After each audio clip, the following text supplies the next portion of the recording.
నమస్తే మీ TV news కి స్వాగతం. జగిత్యాల పట్టణ కేంద్రంలో చింతకుంట చెరువు సమీపంలోని చాకలి ఐలమ్మ విగ్రహానికి పూలమాల వేసి ఘన నివాళులర్పించారు. కలెక్టర్ సత్యప్రసాద్, ఎమ్మెల్సీ జీవన్ రెడ్డి అధికారులు హోదాలో ఉన్న అధికారులు ఎమ్మెల్సీ జీవన్ రెడ్డి మాట్లాడుతూ వీరవనిత చాకలి ఐలమ్మ అంటే చిట్యాల ఐలమ్మ వారి జన్మదినం పురస్కరించుకుని జయంతి కార్యక్రమాన్ని నిర్వహించారు. యావత్ మహిళా లోకానికి ఆదర్శమైనటువంటి వీరవనిత చాకలి ఐలమ్మ నైజాం రాచరిక పాలనలో భాగస్వామ్య వ్యవస్థను నిర్వహింప విధంగా దున్నేవారిదే భూమి ఆలోచన విధానంతో ఆనాటి భూస్వామ్య వ్యవస్థను ఎదిరించిన వీరవనిత చాకలి ఐలమ్మ అందరికీ ఆదర్శమన్నారు.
పద్ధతిలో గౌరవనీయులు పెద్దలు ఎమ్మెల్సీ జీవన్ రెడ్డి గారు, గౌరవ పెద్దలు మరియు గౌరవ అధికారులు, గౌరవ జిల్లా కలెక్టర్, మేజిస్ట్రేట్ కలెక్టర్ గారు, సత్యప్రసాద్ సార్ గారు, అలాగే అడిషనల్ కలెక్టర్ గారు, అలాగే డిఆర్డీఓ గారు, మరియు ప్రజాప్రతినిధులు, పత్రికా విలేకరులు మరియు అందరికీ స్వాగతం, సుస్వాగతం.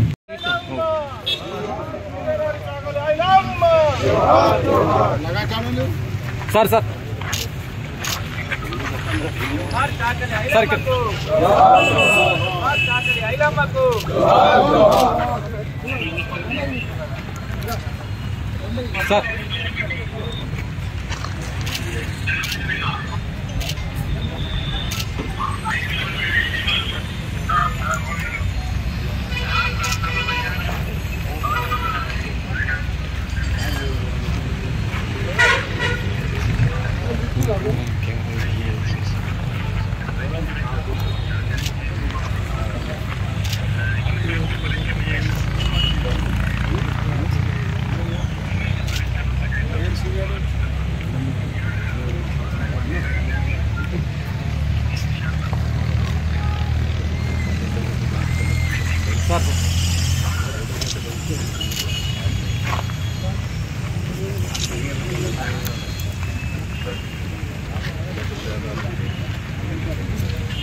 చైర్పర్సన్ అండ్ మున్సిపల్ కౌన్సిలర్స్ అందరూ కూడా అండ్ జిల్లా అధ్యక్షులు చాకలి సంబంధించిన అధ్యక్షులు అందరికీ కూడా గుడ్ మార్నింగ్.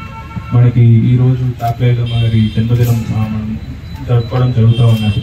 అండ్ మనకి రీసెంట్గా కూడా గవర్నమెంట్ కూడా మహిళా యూనివర్సిటీకి చాకలి ఐలమ్మ గారి పేరు పెట్టడం జరిగింది. అలాగే కూడా మా అందరికీ తెలిసిందే చాకైలమ్మ గారు మనకి ఏదైతే రైతాంగం పరంగా కూడా మన ఓన్లీ మహిళ అండ్ రైతాంగం రెండు రకాలు కూడా మనకి అది మనము ఆదర్శంగా తీసుకోవాల్సిన మహిళ. సో మహిళల మీద జరుగుతున్న దూరాల నుంచి చేస్తున్న మనకి ఏవైతే తప్పుడు పనులు ఉన్నాయో అవన్నిటిని కూడా మనం వ్యతిరేకించారు. అలాగే రైతాంగంగా కూడా రైతుల పరంగా కూడా ఏమైతుందో అవి కూడా వ్యతిరేకించడం జరిగింది దూరాల పాలనలో. సో తీసుకొని ఆదర్శంగా తీసుకొని ముందుకు వెళ్ళాలని కోరుతూ నాకు అవకాశం చాకలి ఐలమ్మ చిక్యాల ఐలమ్మ గారి ఏదైతుందో వారి జన్మదినాన్ని పురస్కరించుకొని నిర్వహిస్తున్న జయంతి కార్యక్రమ ముఖ్య అతిథులు గౌరవ జిల్లా కలెక్టర్ గారు, కార్యక్రమంలో పాల్పంచుకుంటున్న స్థానిక శాసనసభ్యులు గౌరవనీయులు సంజయ్ కుమార్ గారు, జగిత్యాల పట్టణ మున్సిపల్ చైర్పర్సన్ అడవాణి జ్యోతి గారు మరియు వారి పాలక మండలి సభ్యులు, కౌన్సిలర్ సోదరులు సోదరులు, గౌరవ అదనపు కలెక్టర్ రెవెన్యూ గారు, ఆర్డీఓ గారు, ఇతర రెవెన్యూ మున్సిపల్ శాఖ అధికార యంత్రాంగం, కార్యక్రమంలో పాల్పంచుకుంటున్నటువంటి జిల్లా రజక సంఘ అధ్యక్షులు మరియు వారి సహచర సభ్యులు, పుర ప్రముఖులు, మిత్రులకు అందరికీ ఈనాటి జయంతి ఉత్సవ కార్యక్రమం పురస్కరించుకొని మరి హృదయపూర్వకంగా నమస్కారం చెప్తూ, వాస్తవంగా ఐలమ్మ గారంటే కేవలం ప్రతిభకి పరిమితం కాదు, యావత్ మహిళా లోకానికి ఆదర్శవంతమైనటువంటి ఒక ధీర వనిత అని చెప్పి చెప్పక తప్పదు. ఆనాడు నైజాం రాజరిక పాలనలో భూస్వామ్య వ్యవస్థను ఎదుర్కొనే విధానం చెప్పండి.